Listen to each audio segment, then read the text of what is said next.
you try something and you go, well, maybe it's just bad that one time, so I'll try it again. Yeah, well, I did that. I tried it again. The crowds were just as bad. The conditions were, God, even worse.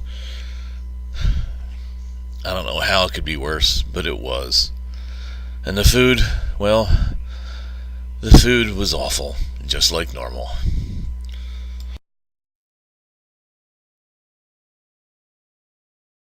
Even the cast members were pretty much what I've come to expect. With the shining exception of Marie from housekeeping, who saw when I was leaving and took my tray and dumped it for me. Thank you, Marie. I mean, it shouldn't surprise me that the food is awful. I mean, the biggest draw is an animatronic entertainer who's got a worn-out soundtrack. What can you say about a place like that? Well, here's what I'm going to say. It took me 12 minutes in line just to order my food, 8 more minutes to get it, and 10 more minutes to find a seat. It was a Saturday. The countertop at the Fixins bar was so filthy there was no place to put down my tray.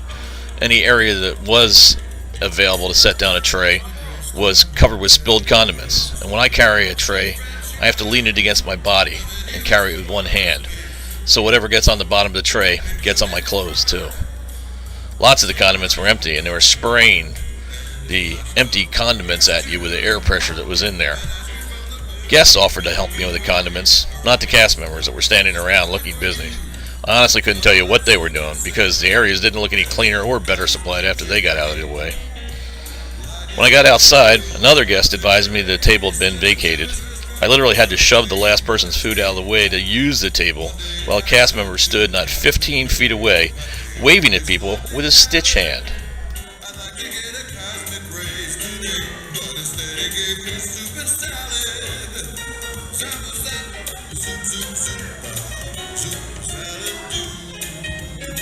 So my advice, skip the long lines, the unsanitary conditions, the hard to find seating, and the lousy food, and go eat anyplace else. Into Disney, free advice. Show some respect to Sonny Eclipse. Give him a new soundtrack. Close up Stitch's Great Escape for good. Put Sonny in there. I'd go see that. Everybody'd go see that. So now it's time for the mini review scorecard. We're going to be looking at atmosphere, food, accessibility, and value. For atmosphere, I'm going to give it a 2. And let's be honest, that's all due to Sonny Eclipse. Because without Sonny, the most you can say about the atmosphere here is it's mostly nitrogen with enough oxygen to survive. Okay, in the food category, they do have Coca-Cola. In the category of accessibility, they did offer to get somebody to carry my tray for me, and there are a lot of ramps on the inside. However, on the outside, when you're trying to go in, you'll find there are ramps, but when you get up there, you'll find a little tiny sign that says, exit only.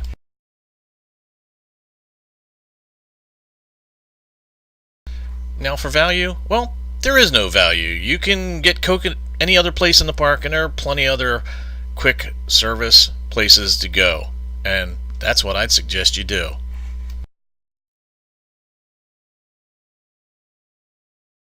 Emmy's headed up to see if you've liked, comment, and subscribed.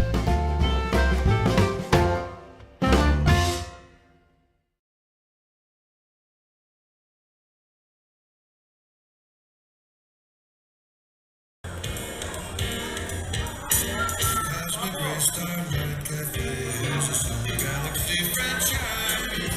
The menu is from outer space, including the fries, starlight soup and salad, and his blast off burgers too. And ice cream from the Milky Way, arriving soon for rocket ships, especially for you. Starlight soup and salad, and some cosmic chicken meat. Light is away, old Cosmic Rays sends him to his restaurant for a place to eat. What a treat!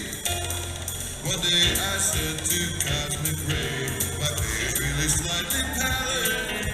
I'd like to get a Cosmic Rays today, but instead he gave me soup and salad.